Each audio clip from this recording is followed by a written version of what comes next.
할렐루야. 오늘 수요 기도에 참여한 여러분 환영합니다. 말씀의 은혜 받고 또 기도의 제목으로 함께 뜨겁게 기도할 때 기도의 능력을 체험하는 이 밤이 되기를 주님의 이름으로 축원합니다. 오늘 우리에게 주신 하나님의 말씀은 사무엘상 22장 6절에서 마지막 23절까지인데요. 18절부터 마지막까지만 제가 봉독해 드리겠습니다. 하나님의 말씀을 경청하시기 바랍니다.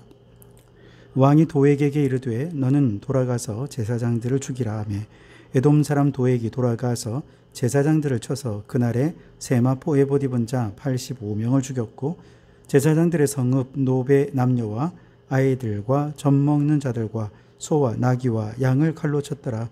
아히두베 아들 아히멜렉의 아들 중 하나가 피하였으니 그의 이름은 아비아달이라. 그가 도망하여 다윗에게로 가서 사울이 여호와의 제사장들 죽인 일을 다윗에게 알림해 다윗이 아비아달에게 이르되 그날에 에돔 사람 도액이 거기 있기로 그가 반드시 사울에게 말할 줄 내가 알았노라. 내 아버지 집에 모든 사람 죽은 것이 나의 탓이로다. 두려워하지 말고 내게 있으라. 내 생명을 찾는 자가 내 생명도 찾는 자니 내가 나와 함께 있으면 안전하리라 하니라. 아멘. 지난주 본문인 22장 앞부분에 아둘람 공동체에 사람들이 막 몰려드는 것을 우리가 함께 살펴봤죠. 한 400명가량이나 많은 사람들이 모이는데요. 바로 이 소식이 사울 왕에게 곧바로 또 전해지게 됩니다. 앞부분에 6절, 7절을 보시면 사울이 다윗과 그와 함께 있는 사람들이 나타났다 함을 들으니라. 그때에 사울이 기브아 높은 곳에서 손에 단창을 들고 에셀 나무 아래에 앉았고 모든 신하들은 그의 곁에 섰더니 사울이 곁에 선 신하들에게 이르되 너희 베냐민 사람들아 들으라. 이새의 아들이 너희에게 각기 밭과 포도원을 주며 너희를 천부장 백부장을 삼겠느냐라고 말합니다. 자, 사울이 그의 신하들을 지금 막 다그치면서 이새의 아들 즉 다윗과 아이들이 내통한다 이렇게 얘기하는 거예요. 그러면서 막 이 신하들을 경고하는 겁니다. 그러나 그 누구도 다윗과 내통하는 자가 없거든요. 사울 왕의 그저 피해망상일 뿐입니다. 아무도 다윗과 내통하는 자가 없어요. 그런데도 사울은 더욱 확신에 찬 말투로 그들이 공모해서 자신을 지금 대적하고 있다 이렇게 주장하고 있어요. 8절에 너희가 다 공모하여 나를 대적하며 내 아들이 이새의 아들과 맹약하였으되 내게 고발하는 자가 하나도 없고 나를 위하여 슬퍼하거나 내 아들이 내 신하를 선동하여 오늘이라도 매복하였다가 나를 치려하는 것을 내게 알리는 자가 하나도 없도다 하니. 한마디로 얘기하면 다들 나만 미워한다는 것입니다. 심지어 자기 아들 요나단도 매복했다가 자기를 공격하려고 하는데 알면서도 아무도 안 알려준다는 것입니다. 정말 심한 피해망상 아닙니까? 자신의 주변 사람들, 그것도 충성스러운 부하들을 의심하고 아들까지도 그렇게 의심하고 있으니 사울은 자기와 같은 베냐민 출신의 신하들 뿐만 아니라 요나단과 또 가장 가까운 믿을 만한 사람들까지도 다 의심하면서 이렇게 공격하고 있는 것이죠. 사울의 상태가 굉장히 심각하다는 것을 우리는 짐작할 수 있습니다. 얼마 전에 신림동에서 묻지마 살인을 저질렀던 조선이라는 사람이 경찰에 붙잡힐 때 그런 얘기를 했대요. 나만 불행하게 사는 것 같아서 다른 사람도 불행하게 만들려고 내가 그랬다. 나만 불행해 라고 생각하는 사람의 피해망상이 극단적이 되니 끔찍한 살인을 저지르게 되더라는 것이죠. 마찬가지입니다. 오늘 본문의 사울도 나만 미워해, 나만 불행해 라는 극단적인 피해망상 때문에 결국 이제 놉당의 제사장 85명을 그리고 그 온 가족들과 짐승들까지 다 학살하는 만행을 저지르게 됩니다. 이 일을 위해 우선 사울은 신하들에게 자신의 피해망상적인 불평을 쏟아놓죠. 근데 그 자리에 누가 있었냐 하면 에돔 사람 도액이 있었습니다. 그는 성소가 있는 노베에 갔다가 다윗을 보았던 사람이죠. 오늘 9절 10절에 보시면 그때의 에돔 사람 도액이 사울의 신하 중에 섰더니 대답하여 이르되 이새의 아들이 노베에 와서 아히두베 아들 아히멜렉에게 이른 것을 내가 보았는데 아히멜렉이 그를 위하여 여호와께 묻고 그에게 음식도 주고 블레셋 사람 골리앗의 칼도 주더이다 그랬어요. 도액은 이새의 아들 즉 다윗이 높 성소에 와서 제사장 아히멜렉에게 도움을 구하니 아히멜렉이 다윗을 위해 기도도 해주고 먹을 것도 주고 골리앗의 칼도 무기까지 주어 주었다라고 증언을 한 것이죠. 결국 노 땅의 제사장들이 사울 왕 앞으로 끌려오게 되고 왕은 그들을 다그칩니다. 왜 자신의 대적인 다윗과 공모해서 그를 위해 기도도 해주고 먹을 것도 주고 칼도 주면서 나를 대적하게 만들었느냐 추궁하는 거죠. 그러면서 사울은 이 모든 제사장들이 다윗과 함께 음모를 꾸며 자신을 대적하는 자들이라 몰아붙인 것이죠. 그러자 아히멜렉이 그에게 뭐라고 대답하느냐 14절 15절에 아히멜렉이 왕에게 대답하여 이르되 왕의 모든 신하 중에 다윗같이 충실한 자가 누구인지요? 그는 왕의 사위도 되고 왕의 호위대장도 되고 왕실에서 존귀한 자가 아니니까 내가 그를 위하여 하나님께 물은 것이 오늘이 처음이니까 결단코 아니니이다. 원하건대 왕은 종과 종의 아비의 온 집에 아무것도 돌리지 마옵소서. 왕의 종은 이 모든 크고 작은 일에 관하여 아는 것이 없나이다 하니라. 아히멜렉은 다윗이 사울 왕의 사위일 뿐만 아니라 이 나라에 정말 충성된 신하라는 것을 얘기합니다. 대단히 바른 말을 하는 거죠. 지금 한마디 잘못하면 죽을 수 있는 상황임에도 불구하고 그는 올바로 대답을 하고 있습니다. 다윗을 향한 사울의 적개심, 살이 이것이 얼마나 잘못된가를 지금 지적하고 있는 것이죠. 한 걸음 더 나아가서 자신이 다윗을 위해 하나님의 뜻을 물으며 기도한 것은 어제 오늘의 일이 아니고 그건 결코 잘못된 것이 아니라는 겁니다. 제사장이 나란 일을 하는 장군을 위해 기도하면서 그를 지켜주고 보호해 주시기를 기도하는 게 잘못된 것입니까? 너무나 당연한 것 아닙니까? 이러한 아히멜렉의 진실한 대답에도 불구하고 사울은 그를 받아들이지 않았습니다. 그냥 듣고 싶은 것만 듣고 듣기 싫은 것은 안 듣는 확증 편향을 보여준 것이죠. 16절 17절을 보시면 왕이 이르되 아히멜렉아 내가 반드시 죽을 것이요 너와 내 아비의 온 집도 그러하리라 하고 왕이 좌우의 호위병에게 이르되 돌아가서 여호와의 제사장들을 죽이라. 그들도 다윗과 협력하였고 또 그들이 다윗이 도망한 것을 알고도 내게 알리지 아니하였음이니라 하나 왕의 신하들이 손을 들어 여호와의 제사장들 죽이기를 싫어한지라. 아멘. 사울은 지금 분노하면서 아히멜렉을 비롯한 모든 제사장들을 죽이라 명령했습니다. 그러나 신하들은 이렇게 영적인 지도자 하나님의 종들인 제사장들을 죽이는 거 꺼려하게 되죠. 왜냐? 하나님을 두려워하기 때문에 그렇습니다.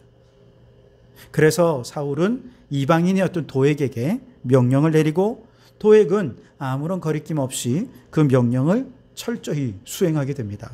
오직 자신의 유익을 위해서 말이죠.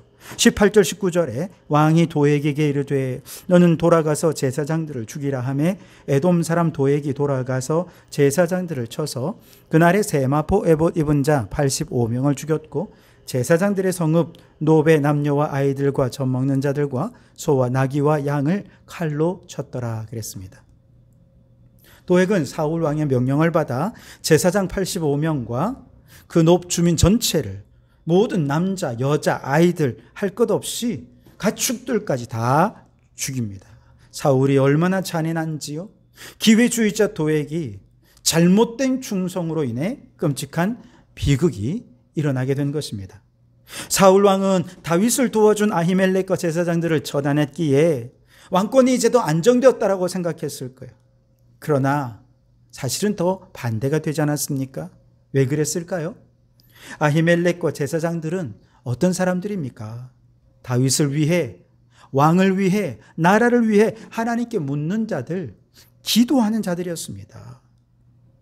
이 나라의 왕을 위하여 그들이 얼마나 그동안 많이 기도했겠습니까? 전쟁에 나갈 때마다 하나님께 기도했고 나라에 어려운 일, 힘든 일이 있을 때마다 하나님 앞에 무릎 꿇어 기도했을 것입니다. 그렇게 간절히 하나님 앞에 기도하는 그 기도가 있었기에 나라가 이만큼이라도 유지될 수 있었던 것이죠. 한마디로 제사장은 이 나라를 위해, 왕을 위해 기도해 주는 사람이었어요. 그런데 사울이 이제 그들을 다 죽여버린 거죠. 그 결과가 뭐냐? 자기를 위해 기도해 주는 사람이 이제 아무도 없어졌다는 것입니다. 얼마나 비극입니까? 자기를 위해 기도해 주는 사람이 없는데 어떻게 그가 승리의 삶을 살 수 있겠습니까? 지금까지는 자신이 악하게 해도 제사장들이 자기를 위해 기도해 주니 이 정도라도 버텨온 것입니다. 그런데 자기를 위해 기도해 주던 사람들을 다 죽여버리니까 기도의 능력 없이 이제는 이스라엘 제대로 이끌 수도 없고 더 이상 다른 나라들과 싸울 수도 없게 된 것이죠. 사울은 자신의 시기심과 질투심 때문에, 피해 망상증 때문에 제사장들을 다 죽여버리면서 복을 받는 통로, 은혜의 통로인 중보기도자들을 다 죽여버리면서 결국 자신이 망할 길을 재촉하게 된 것이죠. 여러분, 망하는 자의 특징이 바로 이런 것입니다. 하나님께서 축복 주시는 기회, 축복 주시는 통로를 다 잘라먹은 것입니다.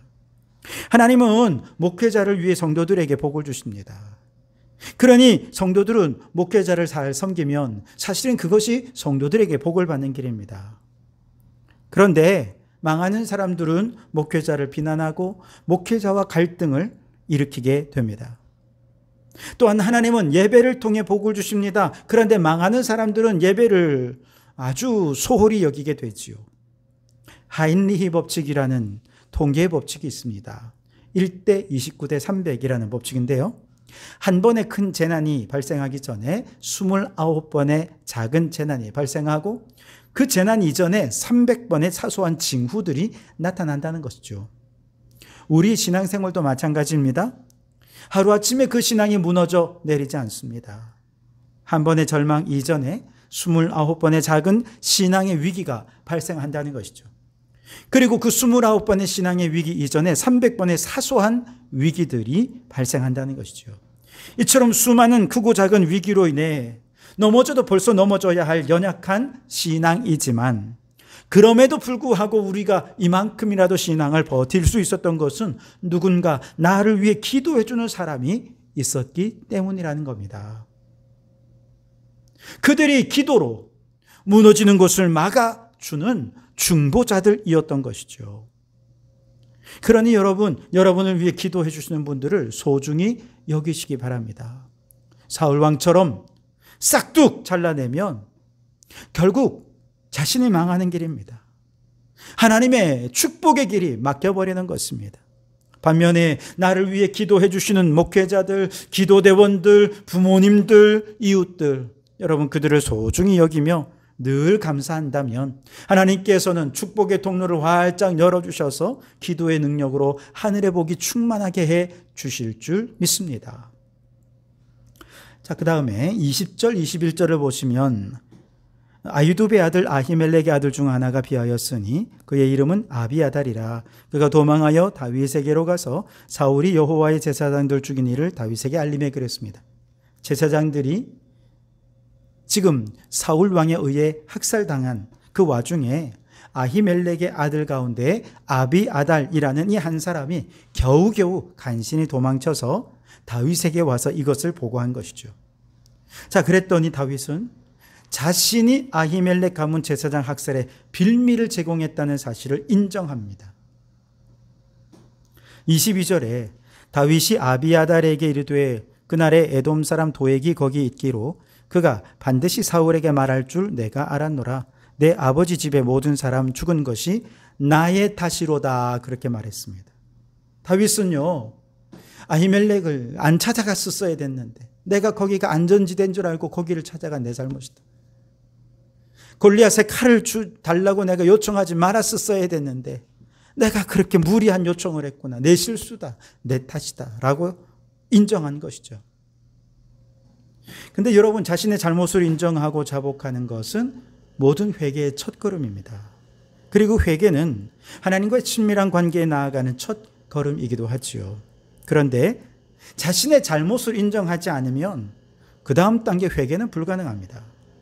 회개 안 하면 하나님과의 관계도 결국 회복될 수가 없겠죠.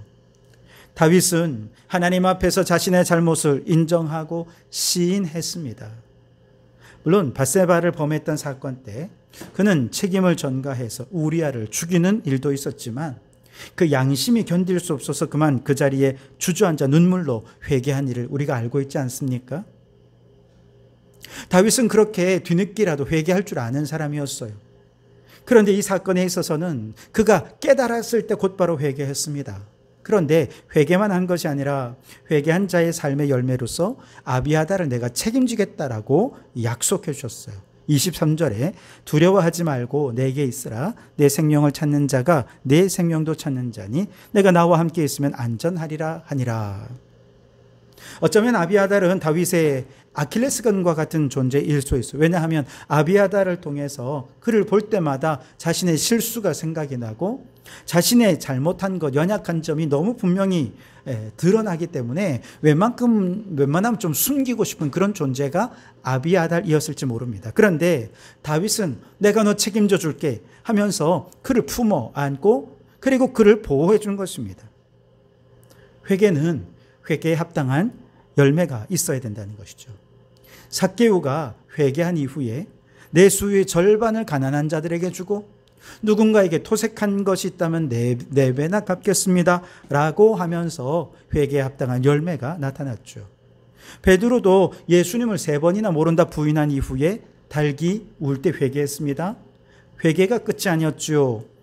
성령이 그에게 임하였을 때 그는 담대히 나아가 복음을 전했고 초대교회의 위대한 일꾼으로 섬기다가 십자가에 거꾸로 매달려 순교하며 하나님의 삶의 열매를 맺었던 것입니다. 여러분, 우리의 회개는 과연 어떠한 삶의 열매로 나타나고 있습니까? 누가복음 3장 말씀에서 세례 요한 앞으로 회개의 세례를 받기 위해 많은 바리새인들, 또 일반 사람들, 군인들, 많은 사람들이 요한을 향해 나와왔어요. 그때 요한이 그들을 향해 외칩니다. 회개에 합당한 열매를 맺으라 그랬어요. 그래서 사람들이 어떻게 해야 할 수 있습니까? 그때 요한이 말합니다. 일반 대중들에게 옷 2벌 있는 자는 없는 자에게 나눠줘라. 먹을 것 있는 자도 그렇게 해라 얘기했습니다. 세리들에게 말했습니다. 부과된 세금 외에는 거두지 마라. 군인들에게 말했습니다. 강탈하지 말고 거짓으로 고발하지 말고 받는 급료를 족한 줄로 여겨라. 사람들은 회개하고 열매를 맺으라고 하니 그러면 우리가 더 많이 예배드리고 더 열심히 기도드리고 성경을 더 많이 읽어야 회개에 합당한 열매를 맺는 것인가요? 지금의 경건 생활은 너무 부족하니 더 진정성 있게 더 열심을 다해 예배를 잘 드리면 될까요? 아마 이렇게 생각할지도 모르겠습니다만 세례 요한이 제시한 회개에 합당한 열매는 그런 것이 아닙니다. 오히려 각 사람들의 일상에서 우리가 날마다 너무나도 탐욕스럽기 때문에 행하지 않았던 일들을 행하라는 것이죠. 세속적인 가치관으로 살다 보니 이웃의 아픔과 이웃의 헐벗음을 돌아보지 못했는데 이제 회개했다면 타인을 돌아보라는 것입니다. 회개했다면 탐욕적으로 그렇게 세금을 거두지 말고 각자 자신의 직업에서 주어진 임무에 정직하게 최선을 다하라는 것이죠. 이처럼 세리, 군인, 모든 직업의 자리에서 자신의 권위와 권세를 악용해서 탐욕을 부리는 그런 죄를 그치라는 것입니다. 다윗은 자신의 잘못을 인정할 뿐만 아니라 회개에 합당한 열매를 맺었습니다. 오늘날 안타깝게도 어른들은 자신의 잘못을 잘 인정하지 않는 것 같아요. 오늘날 정치권도 이제 잼버리가 끝나고 서로 니탄 내탄 공방이 시작이 되었습니다. 아마 이렇게 지루하게 니탁 공방만 하다가 결국 꼬리 자르기로 공무원 몇 사람 징계하고 끝이 날 것 같습니다. 아무도 책임지는 사람이 없어요. 참사가 나고 사람이 죽어도 누구도 책임을 안 줍니다. 다 남 탓만 하고 있는 거죠.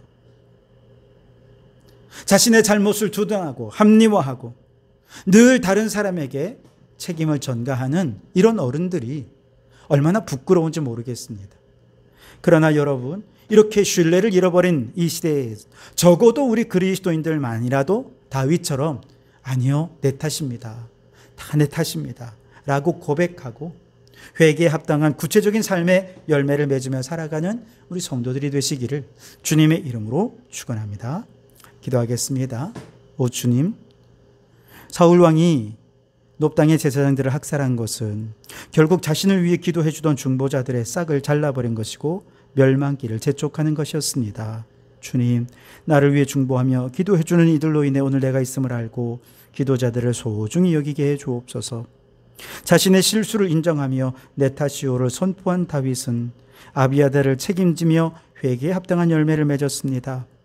오늘 우리가 사는 이 세상에 많은 사람들이 남 탓하기에 바쁘지만 적어도 예수 믿는 성도들만이라도 내 탓을 인정하고 회개에 합당한 열매를 맺으며 책임 있는 사람으로 살아가는 저희들이 되게 해 주시옵소서. 예수님 이름으로 기도하옵나이다. 아멘.